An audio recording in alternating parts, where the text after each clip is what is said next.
la zona del Mediterráneo. Aquí es donde principalmente el Imperio Romano extendió sus dominios. Campañas y estrategias militares acertadas lo lograron. Pero esta presencia militar también trajo consigo otras cosas. Dio origen, por ejemplo, a las llamadas lenguas romances, entre las que se encuentra el español. La conquista romana del Mediterráneo, con la consiguiente romanización de los pueblos, fue un hecho con consecuencias trascendentales para la humanidad. Los resultados inmediatos de la conquista, podría decirse, fueron resultados de una acción civilizadora, la cual creó ciudades y ciudadanos. Y también la destrucción de otras ciudades como Vélez, Cartago, Corinto y Numancia, entre otras. Así como la ocupación de su territorio y la apropiación violenta de sus recursos materiales y humanos. Sin embargo, estas conquistas también tenían su contraposición. Roma también utilizó con éxito, sobre todo en su conquista de Italia, la asimilación pacífica, la fusión gradual con el pueblo vencido. La guerra y los asuntos militares desde muy pronto estuvieron presentes en la vida política y en la mentalidad del ciudadano. El ciudadano romano, además de vivir como ciudadano, participaba en las asambleas, por ejemplo. O se enrolaba en el ejército voluntariamente. El gobierno de la ciudad estaba de hecho en manos de militares. Los magistrados superiores poseían un poder de origen militar, o bien, una vez en el poder, se asumían esas funciones como parte de su competencia. Los éxitos militares, además de representar fuente de prestigio, capacitaban para desempeñar las más altas magistraturas ciudadanas. Cónsules, senadores y caballeros ocupaban constitucionalmente los puestos más destacados de la milicia. Sin embargo, de estos rasgos no se puede deducir que Roma haya formado su imperio. De hecho, la guerra no tenía como objetivo la muerte del adversario. El pueblo romano perseguía con ella expandir su territorio y también buscaba el dominio tributario. En este esfuerzo, los romanos respetaban las formas políticas y sociales de los pueblos conquistados. Cada conflicto se resolvía con el reconocimiento al vencedor mediante compensaciones territoriales y económicas. Inicialmente, el ejército romano solo aceptaba a ciudadanos que tuvieran patria y fortuna. Fue hasta después, forzados por la necesidad, que los romanos admitieron en sus filas a ciudadanos sin ingresos.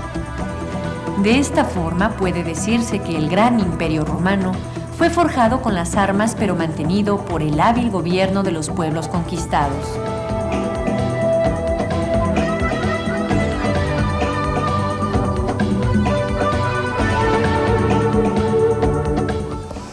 Si recuerdas, el pueblo romano al terminar la etapa de la República había extendido sus dominios a toda la península itálica y algunos puntos del Mediterráneo.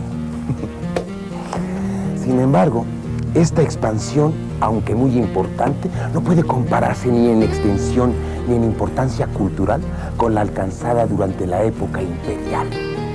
Durante el imperio, los romanos pusieron en práctica todo lo que habían aprendido de los pueblos del Mediterráneo a quienes conquistaron.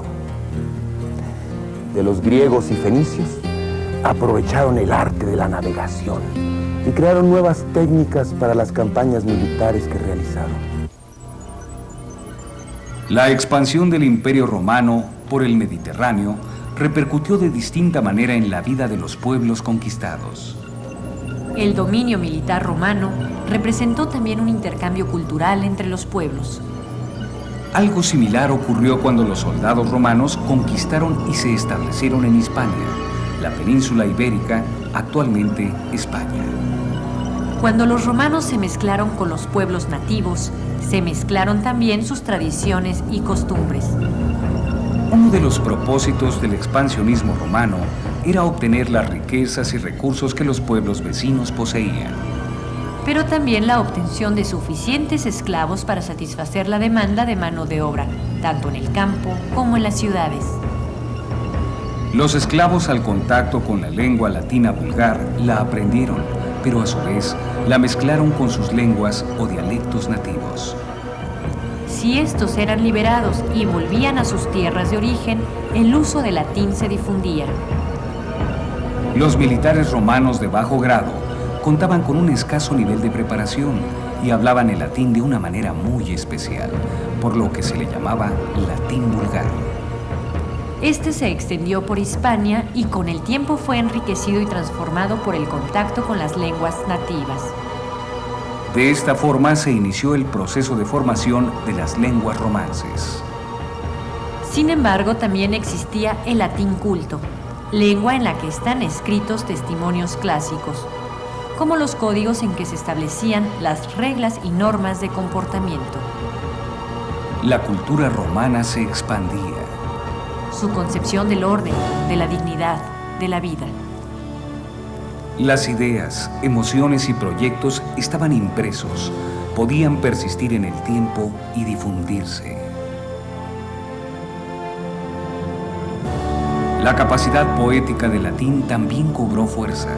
Podía exhibir su riqueza, variedad, belleza y plenitud, como la vida misma.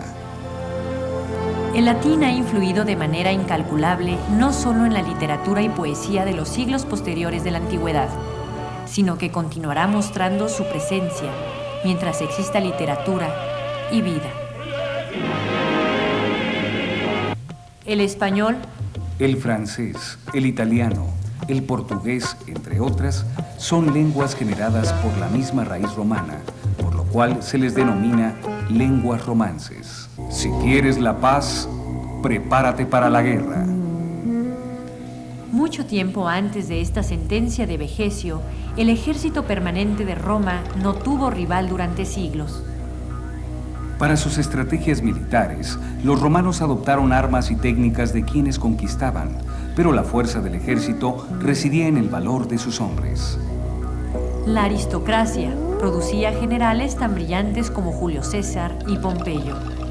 Y el pueblo constituía una audaz infantería.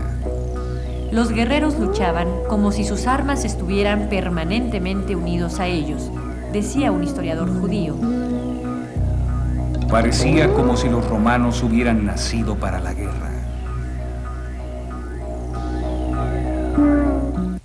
Los extensos dominios de Roma y su contacto con otras culturas, mediante su poder militar, dieron origen a una importante transformación en las lenguas nativas de la región de Hispania.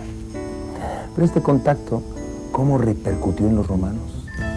¿Qué sucedió en esta colisión? ¿Cómo trascendió en el pueblo romano el enfrentamiento con culturas distintas?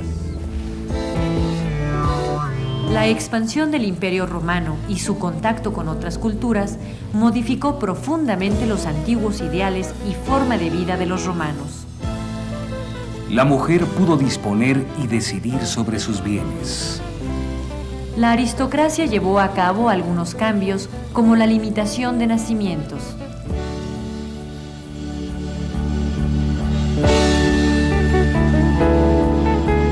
El latín, por otro lado, se enriquecía.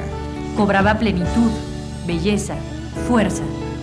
La poesía encontró nuevos caminos, podía existir rebasándose a sí misma, transformándose a diario, encontrando en su eternidad, en su permanencia, la verdadera significación del tiempo.